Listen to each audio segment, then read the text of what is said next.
Olá, está começando o Toque de Vida deste domingo. Entrevista, informação e reflexão bíblica aqui na sua Ubra TV. Participe conosco.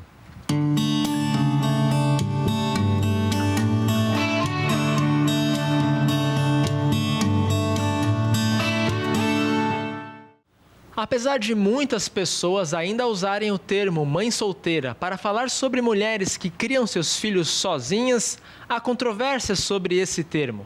Para Ana Paula de Araújo, uma psicóloga, o termo mãe solteira não traduz a complexidade do que é ser uma mãe solo ou uma mãe autônoma. Estes sim termos mais adequados.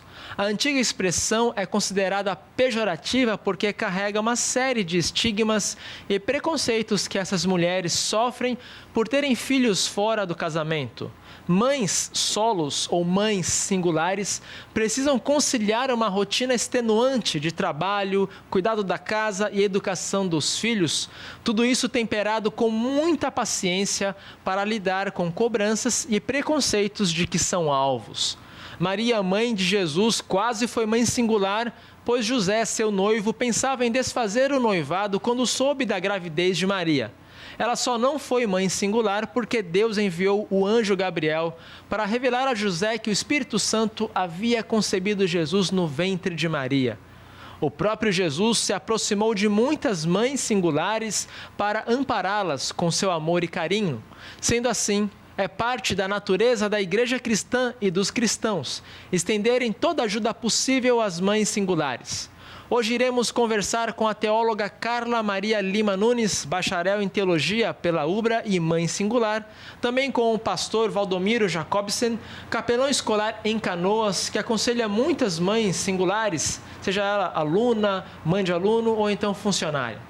Também nos acompanhará neste bate-papo o professor Arno Scheunemann, doutor em teologia, foi coordenador do curso de serviço social à distância da Ubra, atualmente é professor do mesmo curso. Fique com a gente!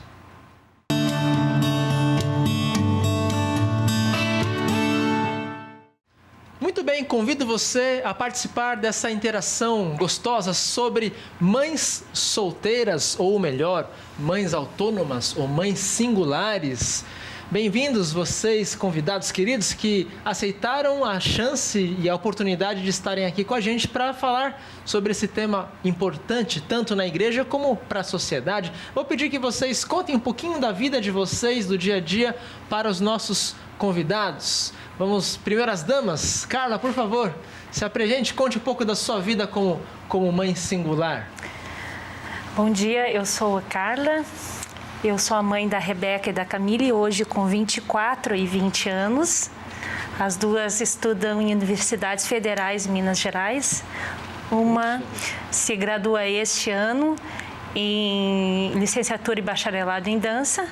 E a outra, daqui a 2 anos, se gradua em Psicologia pela Universidade Federal do Triângulo Mineiro. A Rebeca pela Universidade Federal de Viçosa, em Minas Gerais. E você fez a teologia aqui na Ubra, então? Aqui na Ubra. O seu TCC, o seu trabalho de conclusão foi sobre uma das mulheres importantes da Reforma, A primeira dama da Reforma, Catarina Fombora, e suas atribuições para as mulheres na sociedade atual. E ela, com certeza, teria muito a contribuir com as mães singulares na atualidade. É verdade, né? Catarina foi a esposa do reformador da igreja, Martinho Lutero, e dá para até dizer que, em alguns momentos, ela foi mãe singular, porque Lutero ficava ausente muito tempo, né? Muitas vezes, ela que geria todas as questões administrativas da casa e tratava também dos conhecimentos específicos espirituais, até porque Lutero nutria bem a sua família nesse sentido. Mas devido às viagens, algumas viagens, ele ficava até 6 meses fora de casa, e se não fosse o gerenciamento e a administração de Catarina, certamente este lar, este convívio, este contexto teria sucumbido. Que mulher, é 500 anos atrás, a fibra toda também, né? Pastor Valdomiro, você é capelão em 2 colégios, em 2 escolas da Ubra aqui em Canoas, deve lidar bastante com esse contexto de mães singulares? Isso, é uma alegria estar aqui nesta manhã. Sou capelão da Escola Paz, no bairro Olaria, também na Escola São Marcos, aqui próximo a Ubra, no bairro São José. E, de fato, a gente lida com muitas mães singulares, né? Tanto mães de alunos e também professores, né? Professoras que são singulares, e a gente acaba conhecendo, se tornando amigos, conversando com elas e vendo todas as dificuldades que elas enfrentam no seu dia a dia devido a essa singularidade, né? É verdade. E muitas vezes precisam fazer um exercício bem grande para deixarem seus filhos, né? Às vezes tem que trazer até para o trabalho em horários especiais, onde não tem uma escolinha, uma creche onde eles ficarem, né? E a escola recebe isso bem, então? Assim, se a funcionária, a professora precisa trazer o filho para o período de trabalho, é possível, então? Especificamente no horário em que a professora está em sala de aula, aí é um pouquinho difícil, né? Mas momentos de reunião, à noite ou aos sábados, né? Aí é sem problema, né? Porque às vezes a mãe de fato não tem onde deixar o filho, né? Porque são horários mais difíceis da mãe encontrar uma escolinha, uma creche, né, para deixar seu filho. Então, a opção é uma só, é trazer o filho junto, né? Que bom. Então, isso acaba acontecendo e são bem recebidos, e os filhos dessas professoras acabam se tornando, às vezes, até íntimos da escola, né? Deixa eu fazer uma pergunta, assim, existe algum pai singular na escola, assim? Há casos do pai ser aquele que precisa levar a criança, por exemplo? Nas escolas que eu trabalho não tem nenhum pai singular, assim, que é professor, né, da escola. E de conhecimento, assim, pai de aluno também, a gente sabe de casos que é compartilhado, né? Que às vezes tem uma semana que fica com o pai, uma semana que fica com a mãe, né? Então tem uma semana que é o pai que traz, outra semana é a mãe que traz, né? O pai singular é raro mesmo, já né? é mais raro, né? A mãe é sempre, que fica do lado do filho. mas sempre mesmo, a mãe está junto, né? Eles são separados, mas a mãe acaba acompanhando, né? Ao contrário de quando às vezes o pai de fato larga tudo e a mãe tem que assumir tudo, né? Se você está nos assistindo e é um pai singular, conte um pouco da sua experiência. Não consegui encontrar ninguém aqui no contexto de Canoas ou no meu Facebook, né, que fosse pai singular. E mande então sua mensagem para pastoral@ubra.br. Eu gostaria de, nos próximos programas, quem sabe, compartilhar a história de vida de um pai singular. Mas voltando para a nossa entrevista, professor Arno Scheunemann, o senhor é bacharel em teologia, tem mestrado, doutorado na área, é professor do serviço social, do curso de serviço social da UBRA à distância, e a sua tese de doutorado era sobre aconselhamento para mães singulares, mães solteiras, né? Conte-nos um pouquinho da pesquisa do senhor e por que o assunto lhe chamou a atenção. Talvez antes de falar da pesquisa, aliás, bom dia a todos que estão nos assistindo. Eu sou uma daquelas figuras raras que fui pai singular durante de 2008 até 2013, na verdade 2006 a 2013.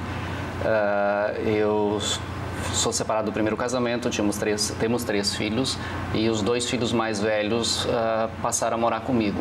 Então, eu nesse sentido tenho a experiência ou a vivência de pai singular, de ir para a escola, de fazer todas essas coisas. Que idade eles tinham na época da separação?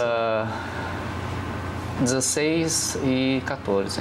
Então pegou uma fase de adolescência que não é muito fácil, né? E o senhor teve que É que a gente como adulto às vezes acha que é difícil, né? É que o difícil é nós entrarmos ou nós nos ambientarmos ao universo do adolescente que precisa de alguém como referência e caminhar, especialmente nessa fase em que eles estão aí definindo o seu eu sem priorizar os valores, os princípios e a trajetória dos adultos, que até então normalmente são a palavra final ou eram a representação final para suas decisões.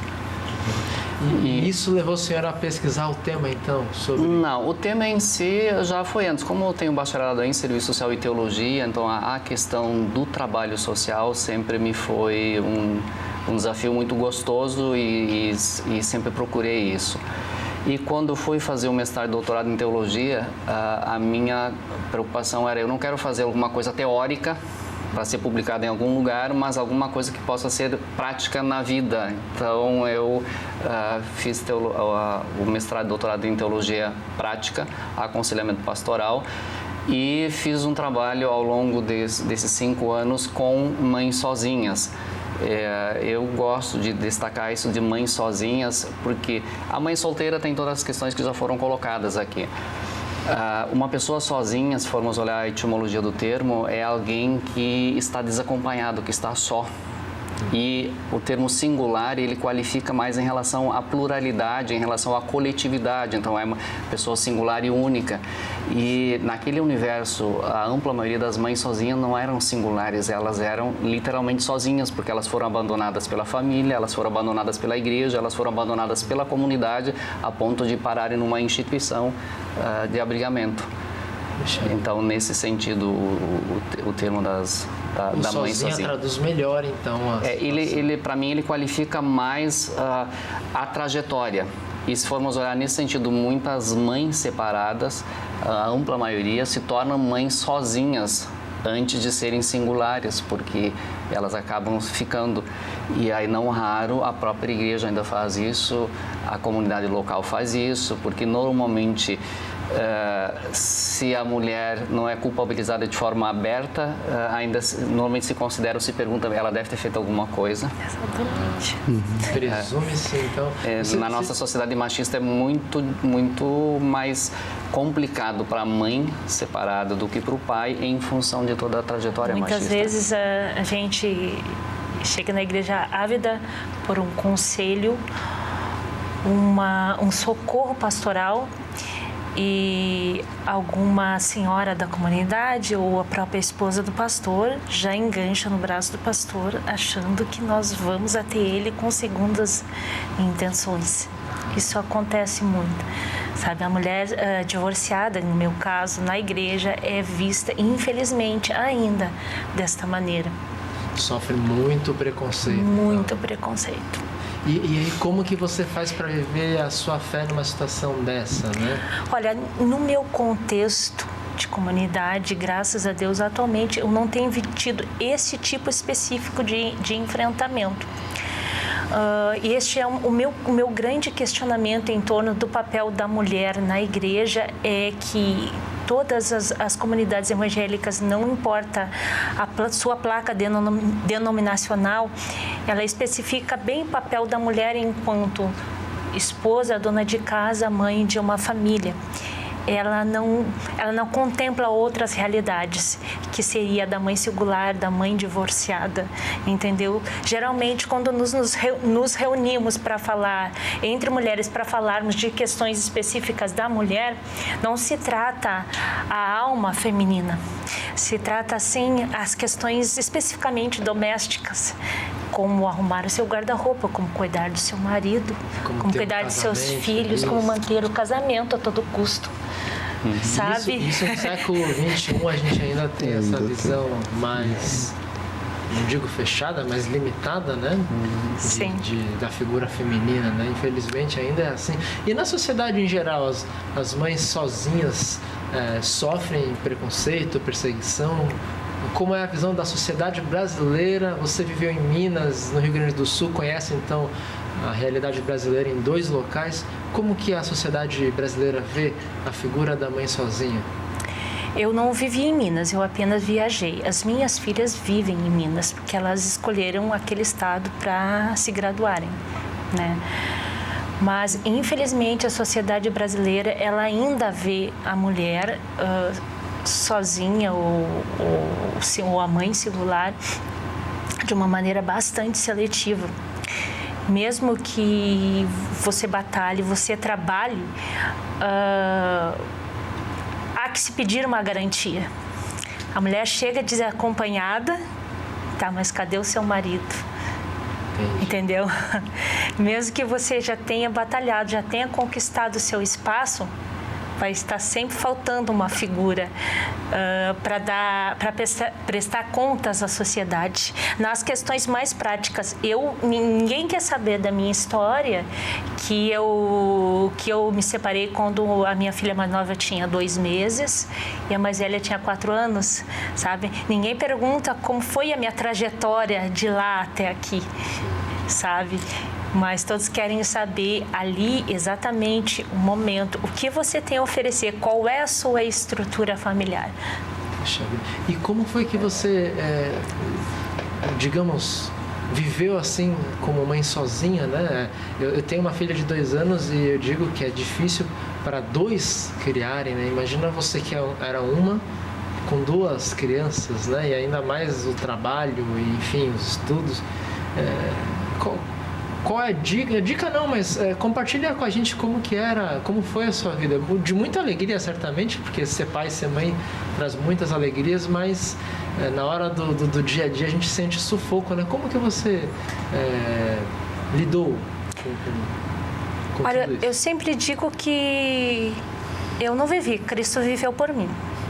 Que bonito. Eu sempre falo isso, eu me emociono de falar isso, porque eu sempre falo que Cristo viveu por mim, porque eu certamente não teria condições de ter vivido toda essa estrada. Quando eu olho para trás e vejo que eu passei por todas as etapas de infância, adolescência, e agora as minhas filhas ainda adultas ainda buscam o meu colo mesmo à distância, sabe? Então eu vejo que eu não passei, Cristo passou por mim. E eu até estava lembrando agora, antes de nós começarmos esta gravação,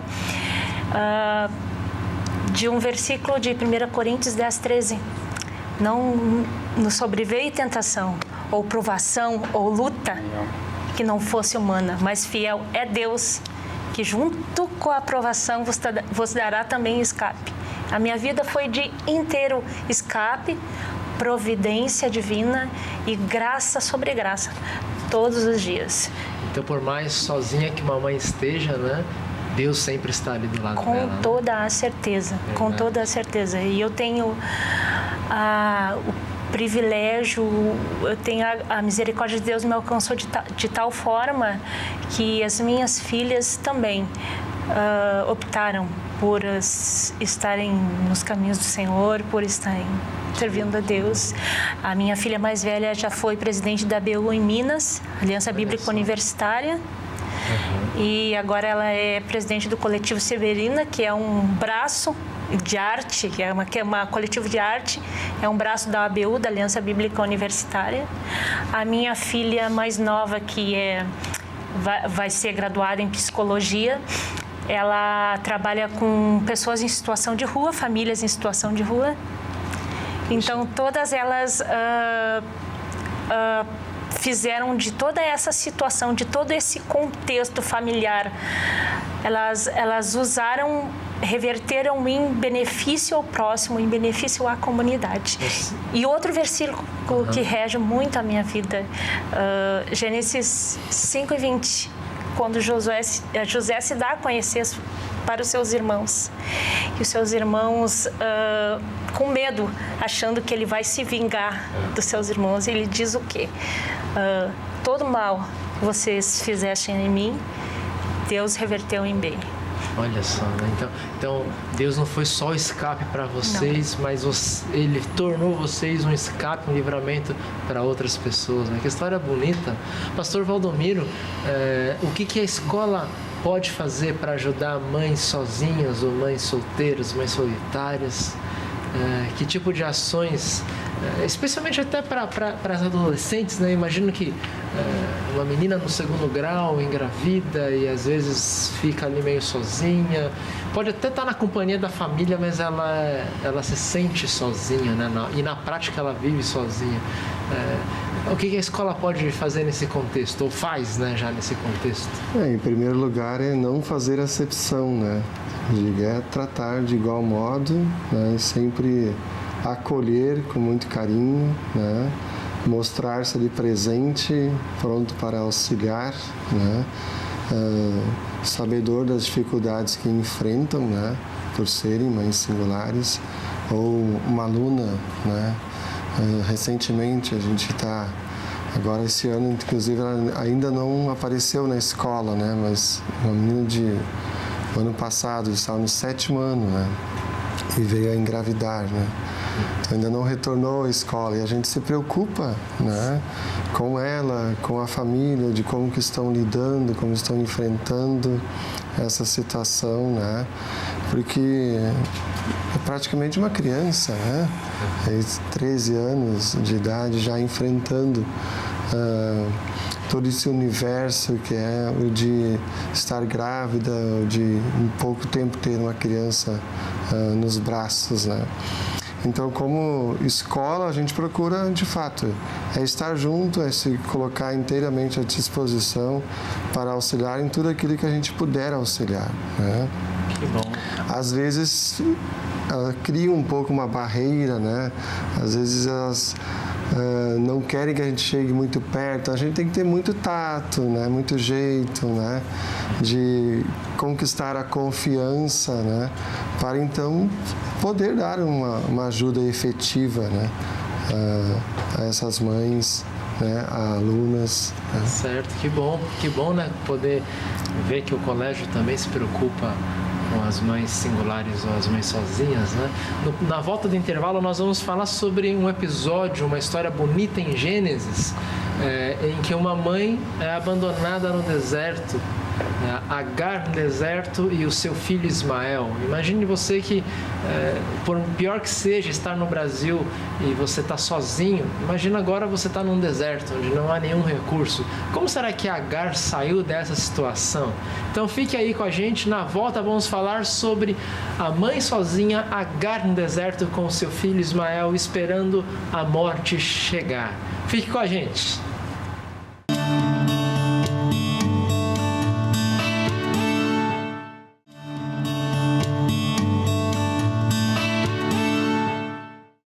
Muito bem, voltamos para falar sobre o tema mães sozinhas. E antes do intervalo nós lançamos a pergunta. Em Gênesis capítulo 21 nós temos a história de Agar, que era concubina de Abraão e era a serva de Sara, esposa de Abraão. Agar tinha um filho de Abraão chamado Ismael.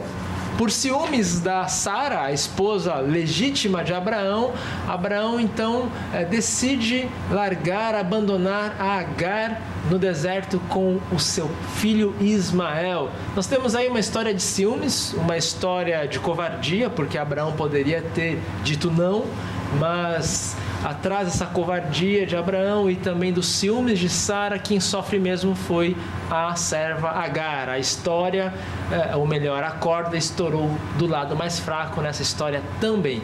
E aí Agar, então, no deserto com seu filho Ismael, pede as esperanças e deixa então seu filho num canto, porque ela não quer vê-lo morrer, o que certamente aconteceria na cabeça de Agar.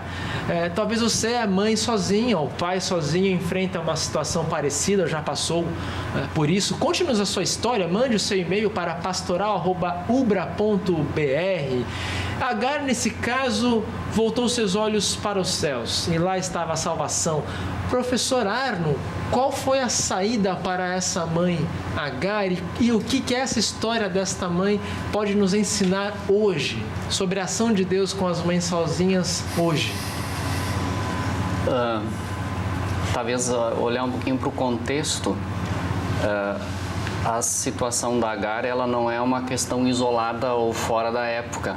Ela é uma situação bem específica, onde a Sara tinha o direito de não permitir que ela permanecesse. Então, mais do que ciúme, também era uma questão de direito. E Abraão, então, teve não só essa questão de ele aparentemente foi negligente ou não foi, mas pelo costume, pela questão da época, ele de certa forma estava no brete de, eu preciso fazer isso. Mas a Agar, me parece que ela enfrenta, se amarrarmos com o que se falou há pouco sobre as dificuldades das mães sozinhas. Acho que nós podemos falar das mães sozinhas ou mães singulares que passaram pela questão da separação, pelo casamento, e aí passam a ser mães sozinhas. E por outro lado também todo aquele universo de mães adolescentes e crianças no trabalho que fiz no mestrado e doutorado, eram mães gestantes de 10 anos em diante. Então, há uma situação bem complicada e me parece que se hoje essas mães, elas têm uma série de dificuldades em função dos estigmas de que, por exemplo, uma adolescente que engravida, ela, com muita facilidade, nos seus pares, ela é vista como alguma menina que é fácil. Quer dizer, os meninos se aproximam com essa possibilidade. Essa adolescente, possivelmente, ela recebeu um carinho masculino, que às vezes pode ser uma substituição do afeto paterno que não teve, e na busca de um afeto paterno ela recebe um afeto sexualizado. Então, a dificuldade da mãe sozinha fora do casamento ou sem casamento, ela também é muito complicada. Para nós, para quem não vive isso, talvez não seja tanto, ou a gente não perceba qual é a angústia. E acho que uma das grandes angústias é o isolamento, uma espécie de invisibilidade. Quer dizer, essa adolescente, ela já não vai mais frequentar os mesmos grupinhos, ela não vai participar das mesmas festinhas, ela não vai estar nos mesmos espaços. E o que aconteceu com Agar? Quer dizer, Agar foi uma espécie, ela literalmente, se formos olhar do ponto de vista humano, ela cruelmente foi usada, porque Sara não podia ter filho, pelo costume da época, então ela escolhe a serva para ser a concubina, para lhe dar a posteridade para Abraão.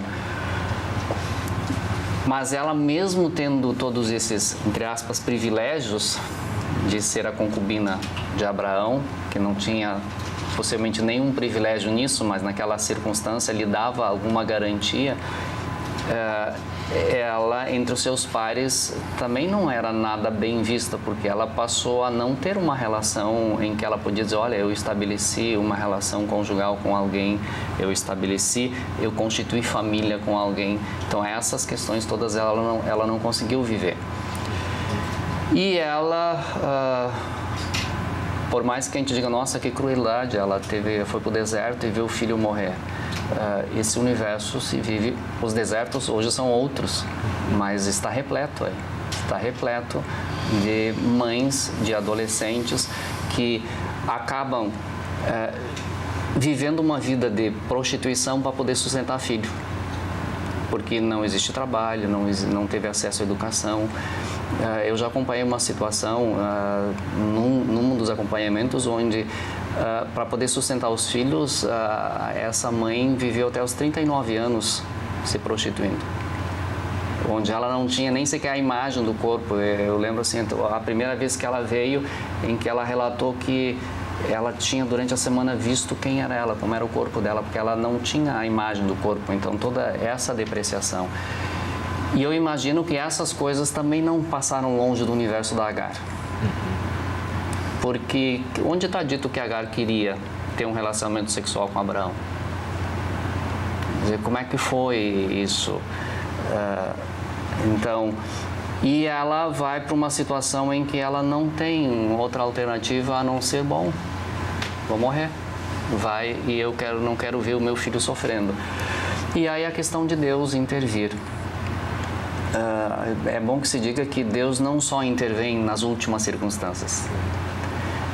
Todas as coisas que são relatadas na Bíblia são para que a glória de Deus seja conhecida e para a glória e a honra de Deus. Então, Deus é um Deus que está em todas as circunstâncias.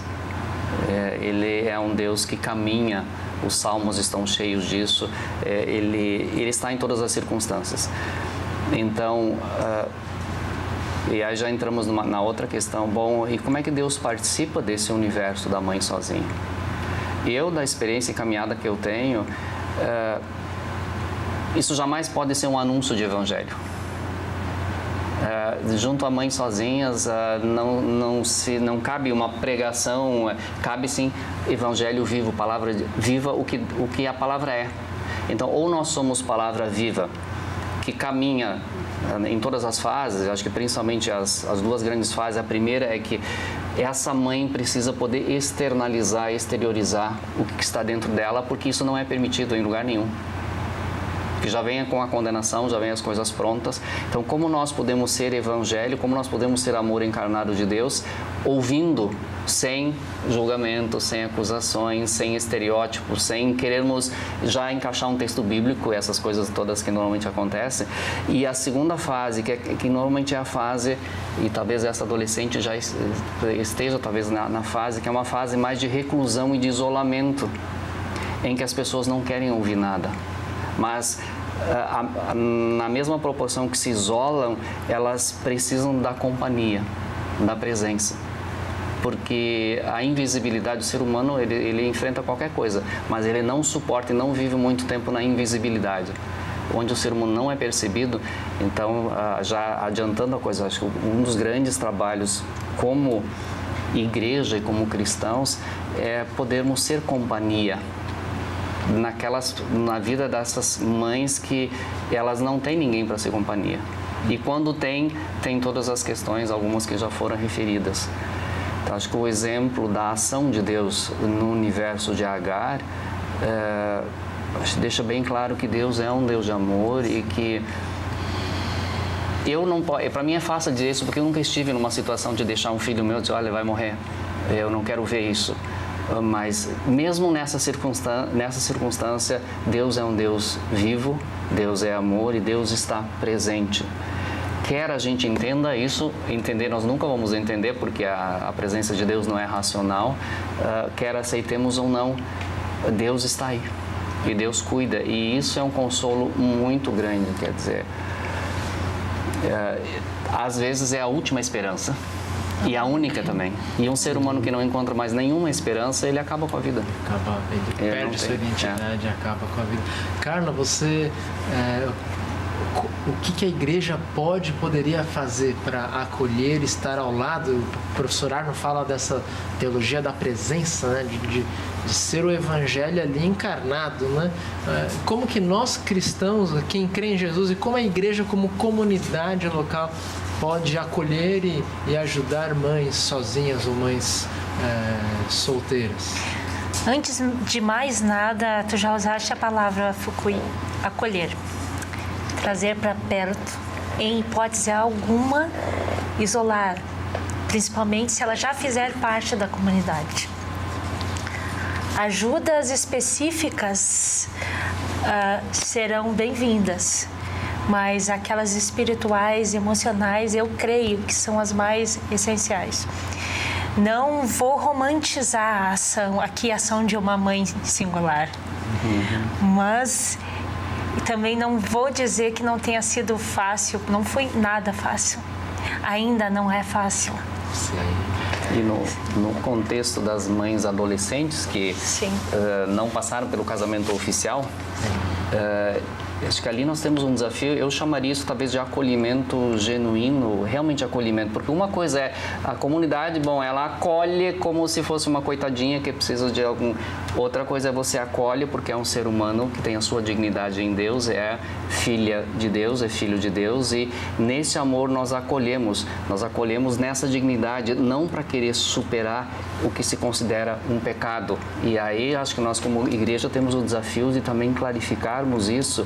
Nós temos muito enraizado na maioria das denominações religiosas de que o casamento acontece no papel passado e na cerimônia religiosa. E a Bíblia não dá sustentação para isso. Diante de Deus, quando há um compromisso mútuo de entrega e de fidelidade, há o casamento. E isso pode vir acompanhado e deve vir acompanhado numa sociedade organizada pelo contrato civil, e quem entrega a sua vida a Deus vai querer reunir familiares e amigos para celebrar, para agradecer, para orar por essa união, que é a cerimônia religiosa de casamento. E ao revermos isso, acho que nós também teríamos mais liberdade. Parece que uma mãe que não passou pelo casamento não é uma mãe completa. E esse acolhimento na comunidade, acho que precisa ser revisto. Pastor, gostaria de salientar uma experiência muito linda que eu tive em sala de aula. Vou preservar a identidade do professor, ele é um pastor da IELB muito querido. E ele passou por uma questão de uma menina, de uma família tradicionalmente luterana, que ficou grávida, uma adolescente. E ele chamou a diretoria da igreja para conversar e disse: eu não estou pedindo permissão, eu estou apenas comunicando que aconteceu isso com esta menina. Ela será acolhida, ela será tratada na comunidade de igual modo. Eu estou apenas comunicando porque vocês vão ver a gestação dessa moça e ela vai ser mantida na comunidade exatamente da mesma maneira como foi até agora. Olha só que coisa linda. E aí, porque muitas vezes as diretorias das igrejas não tomam conta da figura do pastor, sabe? E muitas vezes se acham donas da comunidade e julgadoras, até querem tomar o lugar do próprio Deus. Até afastam da Santa Ceia. Exatamente, afastam da Santa Ceia. E aí acabou que no final dessa reunião, esse professor muito querido falou que a diretoria primeiro ficou apavorada, mas depois disse: tá, pastor, do que nós poderíamos ajudar. Olha, que coisa linda, né? É isso que é a comunidade de Cristo, sabe? Né? Foi tão bonito isso que eu lembro até hoje, fazem 3 anos que o professor contou isso em sala de aula. E há histórias tristes, por outro lado, também, né? Eu já ouvi algumas histórias sobre moças no passado. Existia uma tradição em algumas comunidades de levar a moça diante do altar e diante do povo, né? E não é raro casos em que meninas, hoje já senhoras, né, tenham feito aborto artificial, né? Com a vergonha, com medo da vergonha desse processo, ou seja, algo que naquele fundamentalismo religioso de preservar uma ideia de santidade, você tem vítimas fatais. Hipocrisia total. A hipocrisia matou bebês, né? Então veja onde pode parar tudo isso. Por isso que a comunidade e esse professor, esse pastor e a diretoria tem que ter mesmo essa coragem, né? De acolher, até porque o pecado não é a gravidez, né? O pecado pode ser, a relação sexual pode ter sido pecaminosa em si, mas a gravidez não. A gravidez é santa, né? Deus gerou essas crianças todas, né? E a gente acolhe lembrando isso, né? Esquece o pecado, o pastor trata lá de pessoa para pessoa, mas aquela mãe, ser mãe não é pecado e ser mãe sozinha também não. Ela precisa de ajuda para ter o amparo da comunidade local, né? A gente tem só 2 minutos, a conversa tá tão boa, né? Eu tenho uma última pergunta pro pastor Valdomiro. Pastor Valdomiro, Jesus se aproxima de várias mães sozinhas e uma das histórias mais bonitas é o encontro das multidões em Naim. A viúva de Naim, que estava enterrando seu único filho, então além de mãe sozinha, ela ia ser mulher sozinha a partir de então, e com aquela multidão lamentando, se encontra com a multidão alegre que segue Jesus, e aquela alegria da multidão de Jesus fica calada diante do lamento daquela pobre viúva.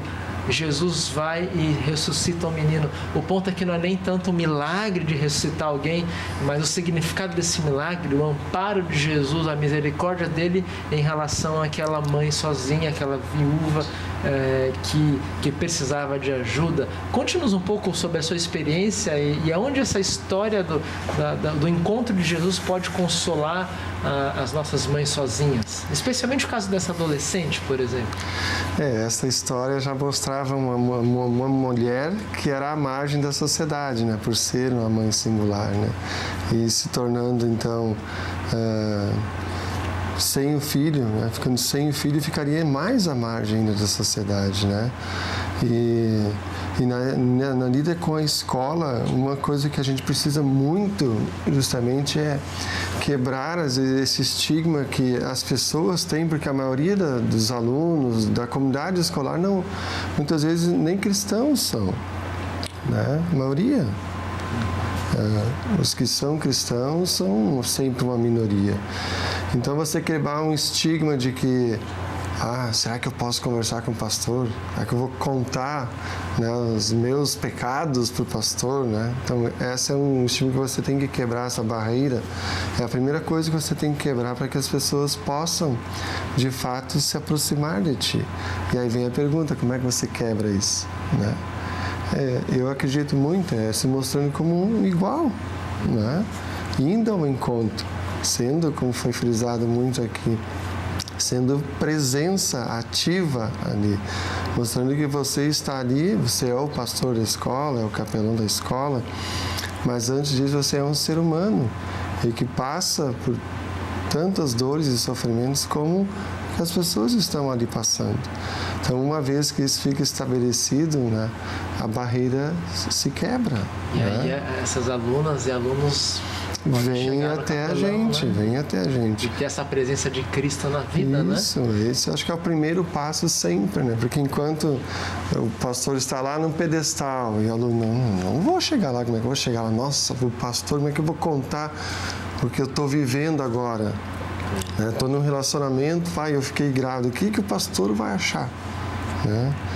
Então, quando na convivência diária com os alunos, você se mostra principalmente alguém que está ali junto para qualquer situação, vai quebrar a barreira. Então, ela vai enfrentar essa dificuldade na sua vida, ela vai chegar até ti. Vai dizer, pastor, eu preciso conversar contigo, está acontecendo isso e isso. E aí você vai poder ser presença ativa, né? Muito bem, né? Professor Arno, rapidinho, então? Eu acho que isso mostra também a dimensão, porque ao Jesus restabelecer a vida daquele filho, da viúva, isso era uma garantia de que ela teria cuidado na velhice, porque sem filhos ela ficaria duplamente desamparada. Acho que essa história também nos mostra, se fizermos um paralelo, a importância de nós também participarmos de cuidar como essa mãe adolescente, como ela pode constituir as condições e como podemos participar da constituição das condições para que ela possa ser mãe e possa ser uma mãe de forma libertadora. E é outro aspecto que a gente não tem tempo aqui, mas como igreja nós precisamos resgatar tanto a responsabilidade, o privilégio e a questão da paternidade masculina nesses casos.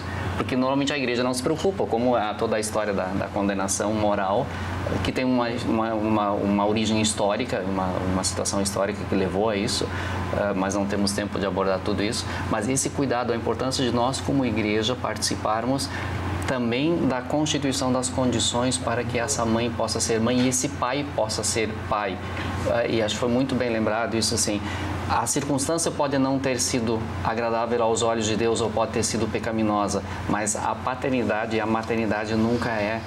E eu me lembro assim que trabalhei várias situações de gravidez resultantes de estupro, de assalto. Então, como é que você vai trabalhar isso? Você não pode forçar uma mãe que diz que não tem condições. Então, se encaminhava, conseguimos, né? Quer dizer, não somos nós que fazemos isso, né? Mas para encaminhar para adoção. Mas a importância disso. E acho que a viúva de Naim, ela nos mostra a importância de não só acolher e aceitar, mas o acolhimento faz parte de caminhar. E caminhar significa dar as mãos e constituir as condições de vida para isso. Muito bem, a gente agradece a presença de vocês.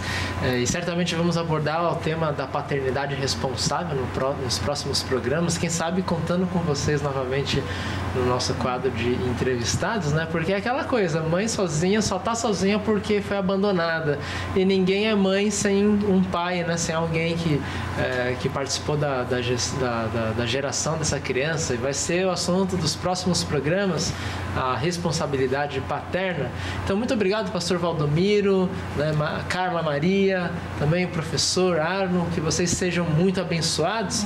E você que participou e assistiu esse programa, por favor, envie seu testemunho, sua sugestão para o e-mail pastoral@ubra.br. Você também pode enviar para o meu WhatsApp, código 51, número 996377447. Esse número você também pode usar para qualquer tipo de aconselhamento. Se você está aí sofrendo como um pai sozinho, mãe sozinha, quem sabe pelo menos relatar isso e conversar comigo poderá ajudar a clarificar as ideias, ou a gente até pode encaminhar você para algum tipo de ajuda que você necessite. Então, conte-nos a sua história. Fique aí, nós já voltamos para o terceiro bloco com oração, mensagem bíblica e meditação.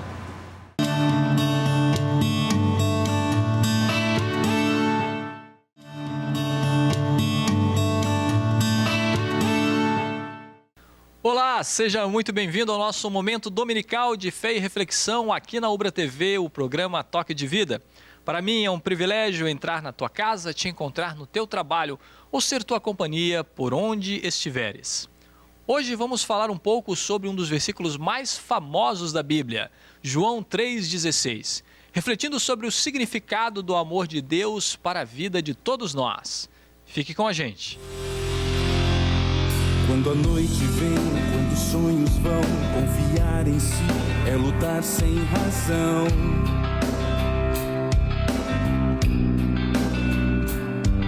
Onde encontrar o caminho à luz, segurança e paz para o coração.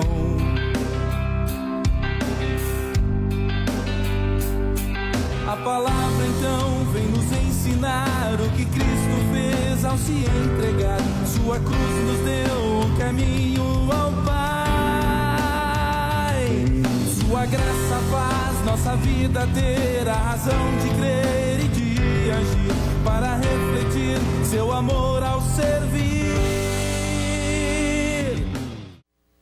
Em nosso encontro de hoje, faremos a leitura do Salmo 29, seguindo o texto da versão da Nova Tradução na linguagem de hoje. Este salmo é um convite para louvarmos a Deus por sua glória e por causa do seu poder. Fala de sua palavra poderosa e transformadora. Este Senhor glorioso e poderoso a tudo governa e em seu amor nos abençoa e nos concede tudo de bom. Leia comigo o Salmo número 29. Anjos, louvem a Deus o Senhor. Louvem a sua glória e o seu poder. Deem ao Senhor a honra que ele merece. Curvem-se diante do Senhor, o Santo Deus, quando ele aparecer. A voz do Senhor é ouvida sobre as águas. O glorioso Deus troveja, e sobre os mares se ouve a sua voz. A voz do Senhor é cheia de poder e majestade. A sua voz quebra as árvores de cedro, quebra até os cedros dos montes Líbanos. Os montes Líbanos ele faz saltar como bezerros.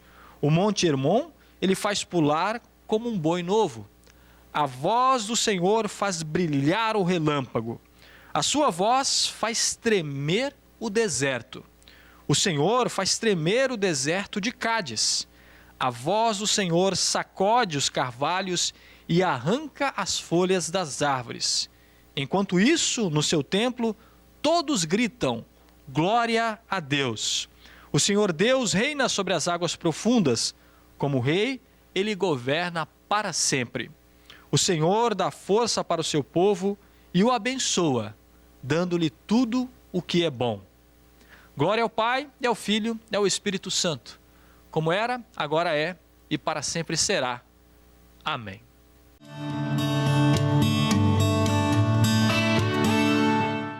Com certeza, ao andar ou dirigir pelas ruas de sua cidade, você já encontrou carros com um adesivo dizendo: Deus é amor.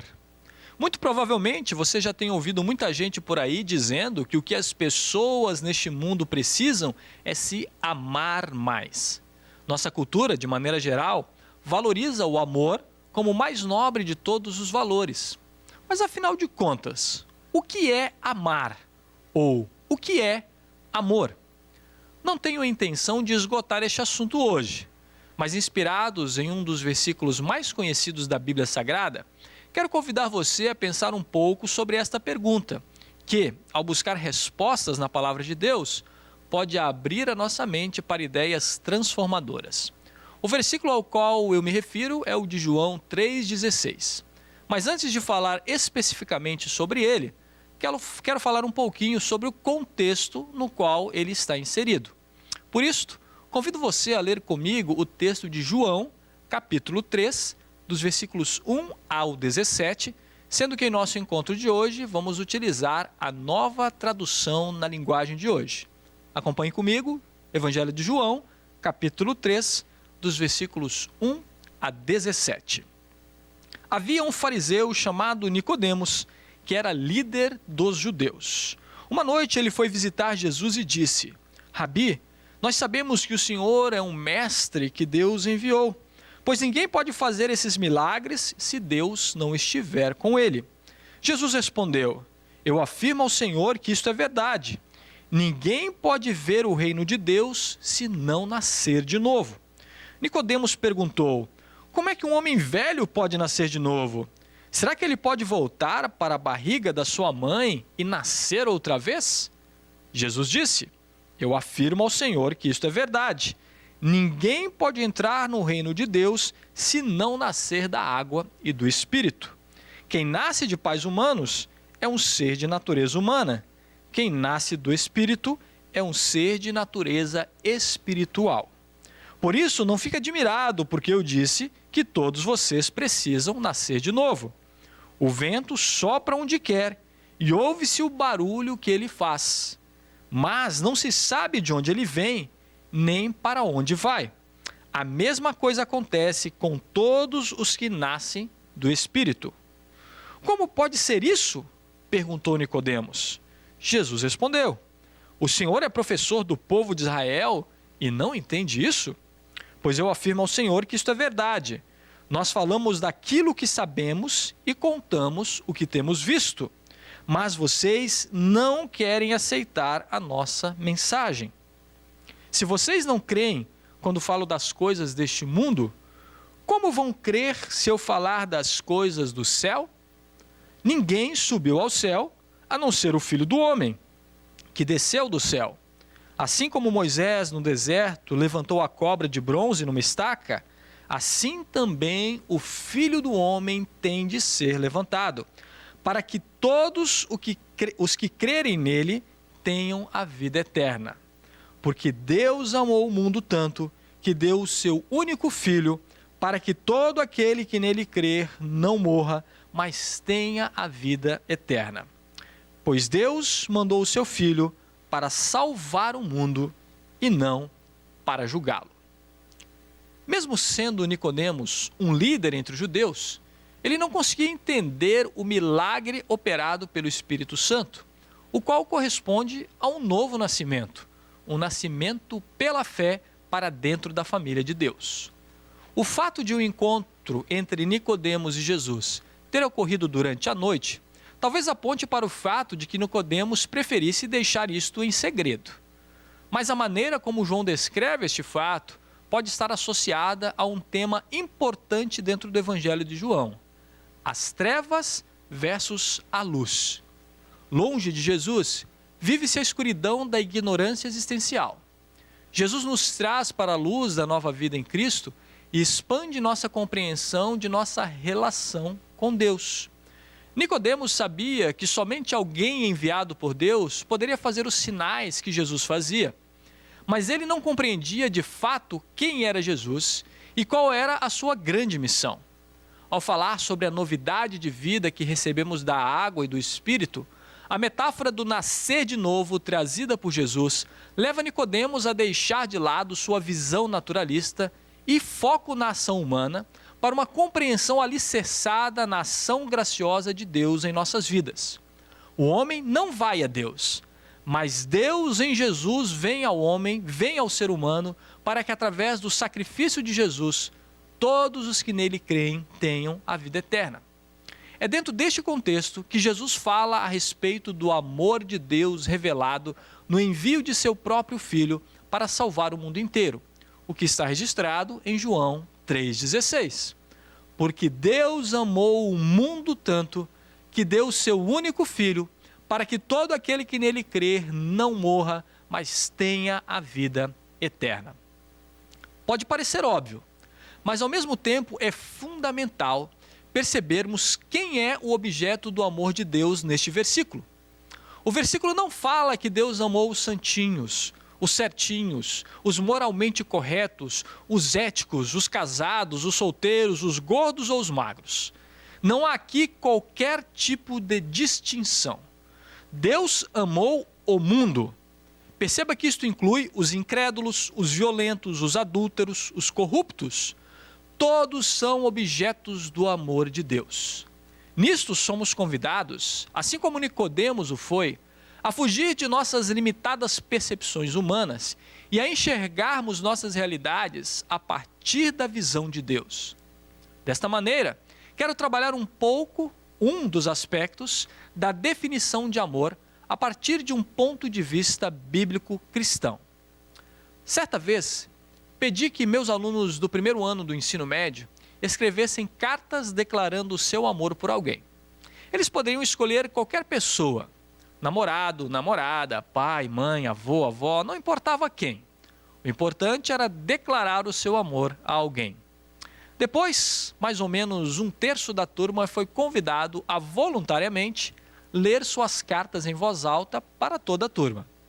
Foi muito curioso percebermos que os estilos das cartas, das declarações de amor, eram muito parecidos. Em geral, as declarações de amor iam mais ou menos assim: Mãe, eu te amo porque você sempre me ajuda. Mãe, eu te amo porque você sempre está do meu lado. Mãe, eu te amo porque sei que não importa o que acontecer, posso sempre contar contigo. Você me acolhe, você me guia, você me conforta, você eu.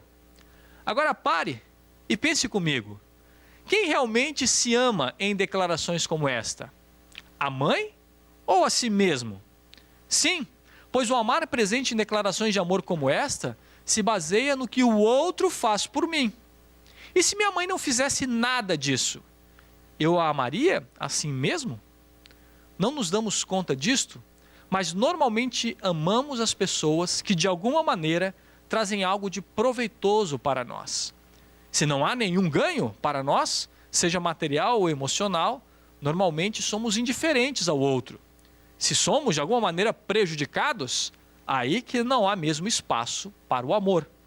Este é um amor voltado para si, pois ele se baseia nos benefícios que a relação traz para mim. O amor de Deus, no entanto, não se baseia no que fazemos por Deus ou para Deus. Nosso pecado nos afasta de Deus e para todos traz condenação e morte eterna. Seu amor, no entanto, nos abraça em Cristo. Em Jesus, Deus aceita cada um de nós como nós somos, com nossas falhas, nossas inconsistências, nossa maldade, nosso egoísmo, nosso pecado. É um amor não centrado em si, mas é um amor sacrificial, que foca no outro, que provoca o bem na vida do outro, que entrega a sua própria vida pelo outro.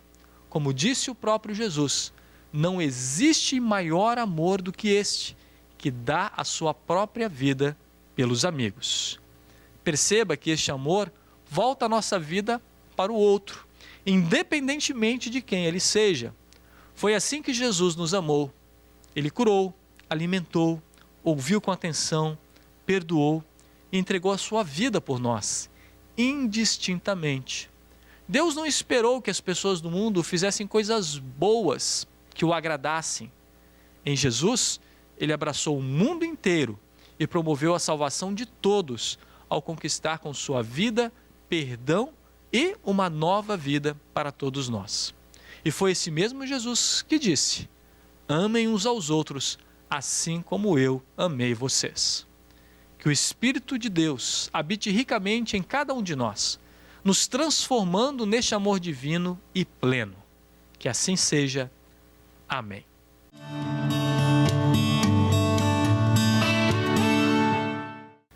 Estamos chegando ao final de mais uma edição do Toque de Vida de domingo. Não apenas eu, mas Deus se alegra muito com a tua companhia. Lembre-se que temos Toque de Vida para você todos os dias da semana. De segunda a sexta temos os nossos drops diários às 8 horas da manhã e aos sábados ao 12h50. Aos domingos, às 8 horas, o nosso programa com 1 hora de duração, trazendo ótimas entrevistas e um enriquecedor momento de reflexão. Se você gosta de ouvir rádio, sintonize a Rádio Mix Porto Alegre 107.1. Lá temos o Minuto Toque de Vida todos os dias por volta das 7 horas da manhã e das 18h40 da tarde. Se você quer receber nossas mensagens semanais via e-mail, escreva para pastoral@ubra.br e incluiremos o seu endereço de e-mail no nosso grupo de distribuição. Receba meu carinhoso abraço, que Deus te abençoe ricamente e faça de ti uma bênção na vida de muitos. Até a próxima. Tchau, tchau.